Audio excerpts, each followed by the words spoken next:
Hello, Divine Nursery Gang. Welcome back. And if you're new, you're welcome to Truthful, Meaningful, Deep Conversations. Our healing series continues. So, with that, let's begin. A few months ago, I was at a lake. I like to go there sometimes to meditate and reflect and just get away from everything that's going on externally. But for some reason that day, it was more of a loud and chaotic day than a peaceful one. So I was there. There was a young man beside me fishing. There's another lady in her probably 30s with her dog, just playing around. And there was a couple, right, on the other side that was fishing. So as we're all just there, just doing our own activities, all of a sudden the dog ran into the lake, just playing. It was fun at first, and then all of a sudden it got loud. We heard the owner, the lady, screaming, "Come back, come back, come back." Me and the young man that was fishing next to me was wondering what was going on. So we all looked at each other, annoyed, because we're there, just to have peace. But it got serious. The dog fortunately had a life jacket, but just went on, I don't know, chasing ducks. I don't know what the dog was after. But anyways, it was having fun, but not so much for the mother, the dog mom. Right, she was stressed, having anxiety and panicking over what's going on. And then I was looking at her, I'm like, oh my God, this is getting serious. What can I do to help? Should I go there for emotional support? Should I just stay there and see if there's any help coming, like a boat or something? Then there was this lady out of nowhere with her phone and her dog by her side, taking videos. I don't know if the video was to share with others or post it on social media, but she was giggling, literally giggling. I'm not gonna lie, I felt sick to my stomach because I just could not understand how can you be happy or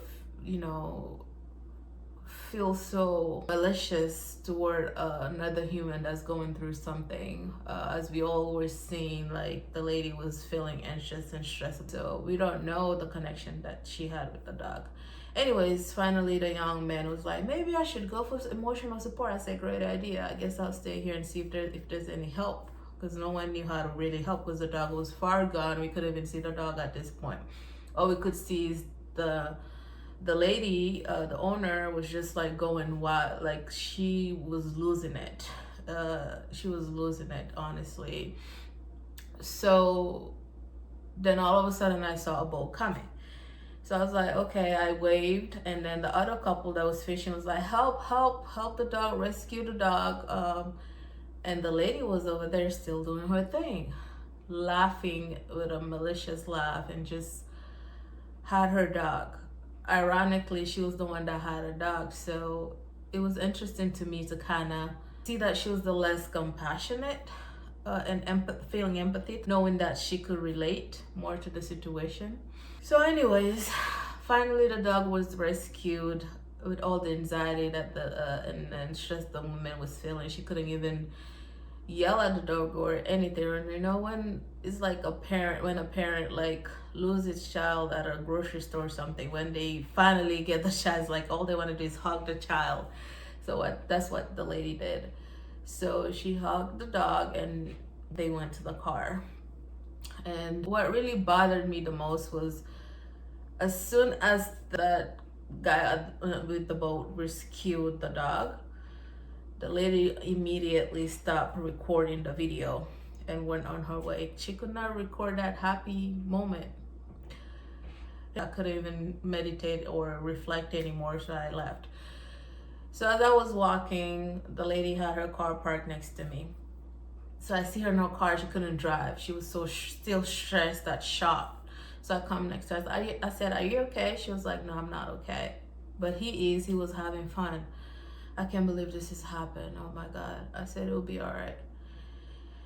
So that disturbed my day, to be honest. It did. I was thinking, like, it's just a cruel world we live in. And I wonder, no wonder I was in hermit mode for 2 years and just staying away from any external, because this world is evil. But it starts with compassion and love, right? And kindness. So I say compassion, kindness, and love heals. And it starts with the self, as always. How can you truly be compassionate and loving and kind towards others if you can't even have that for yourself? So healing starts there. Some people, their whole life, they never, they never felt the love that they need, or the kindness that they seek, or empathy. So it's not like they're malicious or anything. I also realize there's a difference between being nice and being kind, loving, empathy, and compassionate towards yourself and others. I mean, everybody can be nice, right? Doing a nice gesture, such as opening the door for someone or lending a quick hand. But when we talk about compassion and love, and kindness, it's more deeper, right? It's just allowing the feelings, trying to put yourself in somebody else's shoes and say, okay, this person is going through this. It's just how it made them feel. Can I put myself in their shoes? But oftentimes we don't, until we find ourselves into their shoes, and then we realize, okay, this is what it must have felt. But like I said, it is so hard to kind of get to that point if you don't even feel that for yourself. So healing is part of being compassionate and kind and love. Imagine if a lot of us could just get there, how much this world would be a better place. Right now, people are trying to fight for equality. What we should be doing is just doing the right thing. Just doing the right thing and being and at the right time when events like that are presented to us, and saying, okay, this person is human like me. They're a brother or a sister. This could be me. How can I help? Right? So just lending a hand. Sometimes it's not about like giving something materialistic. It's more so, what do you need at that moment? Love, compassion, empathy, and kindness. It's healing. It's healing. And I know it's so hard with everything that's going on externally, as I always say, to kind of trying to do the right thing. The right thing is not rocket science, but everybody's so fixated on like the ego and just trying to feed the ego, then just wholeheartedly pausing and saying, okay, if I do this right now, not only would it feel good inside, but also it will help another human being. So I think just allow yourself to be good. Let's just fight for what's fair and for what's right. With that, I wanted to finish the second half of the country's celebrations. Started with Kosovo. It's a capital, Pristina, located in southeastern Europe.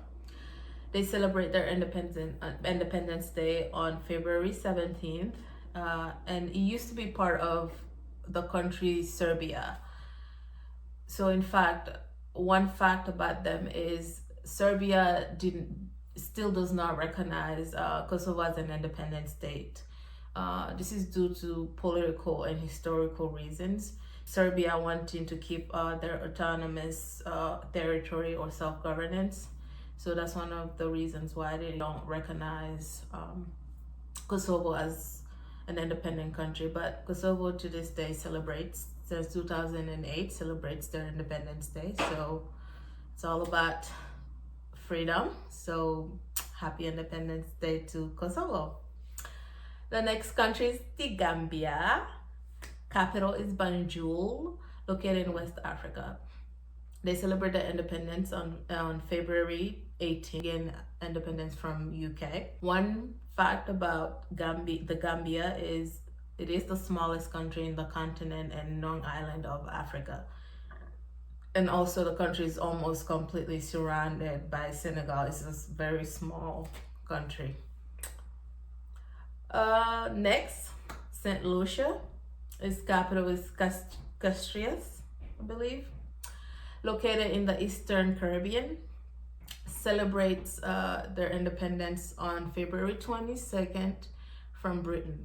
One fact about St. Lucia is beside its mountains and beautiful beaches, it is the first country named after a woman. St. Lucia. Brunei Darussalam. Capital is Bandar City Begawan. Hope I'm saying that right. It is located in southeastern Asia. They gained independence on January 1st, 1984. However, they celebrate their independence on February 23rd of each year. So one fact about this country, they're the fourth largest producer of oil and the ninth producer of gas in Southeast Asia. Oil and gas accounts for 90% of their economy. So yeah, that's Brunei Darussalam. Estonia is the next country that's celebrating this month. Their capital is Tallinn, located in the northern of Europe. They celebrate their independence on February 24th, gaining independence from the Soviet Union. One fact about this country is they're known to have over 2,000 islands. I want to go. Ooh, sounds fun. Kuwait's capital is Kuwait City, located in the Middle East. They celebrate their Liberation Day on February 25th. They gained their full independence, however, on June 1961. One fact about them is camel racing is popular and legal in Kuwait. Last but certainly not least for this month is Dominican Republic. Dominican Republic capital is Santo Domingo, located in the Caribbean, the island of Hispaniola. They celebrate their independence on February 27th from Spain.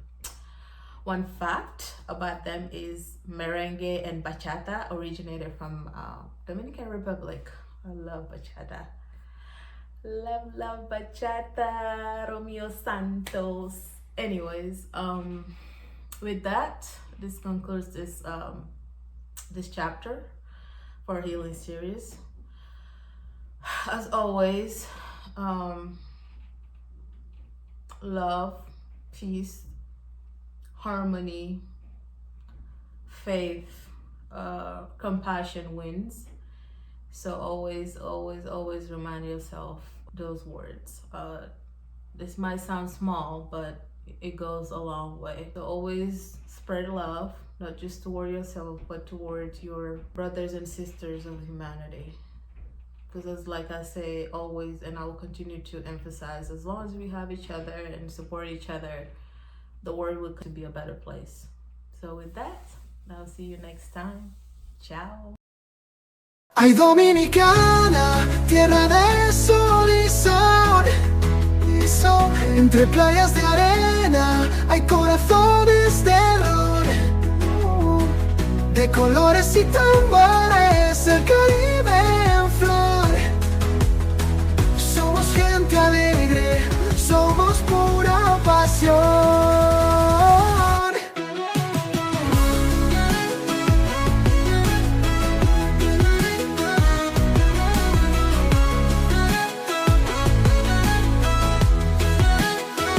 Las olas en Boca Chica susurran al pasar. Las palmas en Macao te invitan a soñar. En el malecón de Santo Domingo se escucha un acordeón y el aroma del sazón llena todo